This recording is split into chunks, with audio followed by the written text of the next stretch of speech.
বানে বিধ্বস্ত কৰা শিৱসাগৰৰ নেপালী খুঁটিত এতিয়া আত্মাৰ কিৰিলি। আপোনালোকে বিশ্বাস নকৰিলেও এয়াই সত্য। আপোনালোকে ফটোত দেখিছে, এয়া হৈছে শিৱসাগৰৰ নেপালী খুঁটিৰ পৰিৱেশ। আৰু এই শিৱসাগৰৰ নেপালী খুঁটিত বৰ্তমান হৈছে আত্মাৰ কিৰিলি।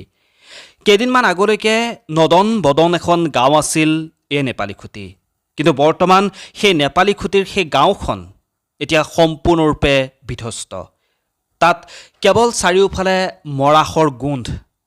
আৰু সেই নেপালী খুঁটিতে এটি বিশেষ লিখনি উদ্ধাৰ হৈছে। এই লিখনিটো মই কিছু সময় পিছত আপোনালোকক শুনাবৰ কাৰণে চেষ্টা কৰিম। সেই লিখনিটো শুনাৰ পিছত আপোনালোক আচৰিত হৈ পৰিব। আৰু এতিয়া চাৰিওফালে নেপালী খুঁটিৰ চাৰিওফালে কেৱল মৃতদেহ আৰু মৃতদেহ, লগতে নিশা হ'লেই ভাহি আহে আত্মাৰ কিৰিলি। আপোনালোকে শুনি আচৰিত হৈ পৰিব। যদিও কথাখিনি কওঁতে অবিশ্বাস্য যেন লাগিছে, যদিও আপোনালোকে বিশ্বাসত ল'ব পৰা নাই, কিন্তু এয়াই যেন ক'ৰবাত একেবাৰে সত্য কথা। যোৱা 19 তাৰিখে যি বানপানী বিভীষিকা ৰূপ লৈছিল, উজনি অসমৰ 3খনকৈ জিলা চৰাইদেউ, শিৱসাগৰ, যোৰহাট, 3খনকৈ জিলা নিমিষতেই শেষ হৈ গৈছিল। আৰু তাৰ মাজত অতিকৈ বেছি ক্ষতিগ্ৰস্ত হোৱা গাঁওখনেই আছিল শিৱসাগৰৰ নেপালী খুঁটি, যি গাঁওখন বৰ্তমান গাঁও হৈ থকা নাই। গাঁওখনৰ এটা ঘৰো বাকী নৰল। সেই বানপানীয়ে বহু জীৱ জন্তু শেষ কৰি দিলে। সেই নেপালী খুঁটিক লৈ দেখা প্ৰত্যেকজন মানুহৰ সপোনবোৰ, যি নেপালী খুঁটিতেই বহু মানুহ ডাঙৰ দীঘল হৈছিল, সকলোবোৰ সেই বানপানীয়ে শেষ কৰি দিলে। আৰু সেই নেপালী খুঁটিত যিসকল মানুহে জীৱন হেৰুৱাব লগা হ'ল সেই বানপানীত, আৰু এতিয়া তেওঁলোকৰ আত্মাৰ কিৰিলিবোৰ নিশা হ'লেই ভাহি আহে তাৰ ওচৰে পাজৰে। আপোনালোকে শুনি আচৰিত হৈছে। এয়া আচলতে এক বিশ্বাস, যিহেতু সকলো মানুহৰেই সেই নেপালী খুঁটিক লৈ সপোন আছিল। গাঁওখনৰ প্ৰত্যেকজন ব্যক্তিৰে সপোন আছিল। যিসকলে নিজৰ জীৱনটো বচাই কোনোমতে তেওঁলোকে উদ্ধাৰ হৈছে, তেওঁলোকে থাকিলেই। যিসকলে নিজৰ জীৱনটো বচাব নোৱাৰিলে, তেওঁলোকৰ সপোনবোৰ সেই নেপালী খুঁটিতে আধৰুৱা হৈ ৰ'ল।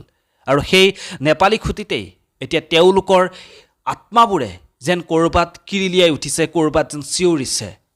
এই বানৰ বিভীষিকা ৰূপে কিদৰে নেপালী খুঁটি গাঁওখন নিমিষতেই চকুৰ প্ৰচাৰতেই শেষ হৈ গ'ল, শেষ কৰি দিলে, সেয়া আপোনালোক সকলোৱে হয়তো গম পাইছে।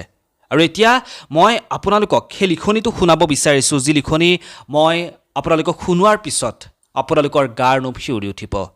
কেইদিনমান আগলৈকে নদন বদন হৈ থকা গাঁওখনৰ বৰ্তমান পৰিৱেশ কেনেকুৱা। আৰু যি লিখনি উদ্ধাৰ হৈছে, সেই লিখনিত যেন সেই নেপালী খুঁটি গাঁওখনৰ বিষয়ে, সেই নেপালী খুঁটিৰ গাঁওখনৰ পৰিৱেশৰ বিষয়েই যেন কোৱা হৈছে। আপুনি সেই নেপালী খুঁটিৰ গাঁওখনৰ ওপৰত উদ্ধাৰ হোৱা এই বিশেষ লিখনিটো শুনক।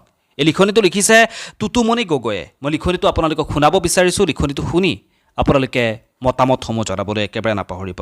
ধন্যবাদ। কবিতাৰ শিৰোনাম মঙহ খোৱা বোকা। কথা টুটুমণি গগৈ। পাঠ ৰিয়ানজ্যোতি শৰ্মা। সেইদিনা পানীখিনি ক্ৰমশ বাঢ়ি আহিছিল। লগত আহিছিল এখিনি বোকা, মানুহৰ মঙহ খোৱা বোকা। তাত এখন গাঁও আছিল, নাম নেপালী খুঁটি। এতিয়া অতীত হ'ল এটা জীয়া অতীত। চহা মানুহৰ ঘামেৰে গঢ়ি উঠা এখন সহজ সৰল গাঁও। ৰাতিপুৱা শুই উঠাৰ পৰা শোৱালৈকে অক্লান্ত পৰিশ্ৰম কৰা ককাই বাই ভনীৰ একোটা জীয়া কাহিনীৰ নাম আছিল নেপালী খুঁটি। সপোনৰ টুকুৰা বুকুত সামৰি মানুহ হোৱাৰ সপোনৰ পাছত দৌৰি ফুৰা এজাক কণ কণ পখিলাৰ বাগিচা আছিল নেপালী খুঁটি।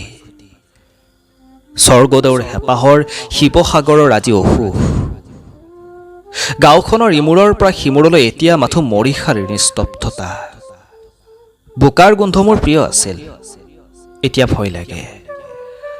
তাত যে এতিয়া মৰাশৰ উচুপনি। বোকাবোৰৰ হাত আছে, সাৱটি ল'লে পলকতে আহি মৰমৰ নেপালী খুঁটিক। এই আলিংগন প্ৰাপ্তিৰ নাছিল, আছিল বিচ্ছেদৰ। বুকু ৰামথুক উটুৱাই নিয়াৰ প্ৰতিযোগিতাত জয়ী হোৱাৰ কোলাহলত নেপালী খুঁটিৰ মানুহবোৰৰ চিঞৰবোৰ লীন গৈছিল সেইদিনা। ধন্যবাদ।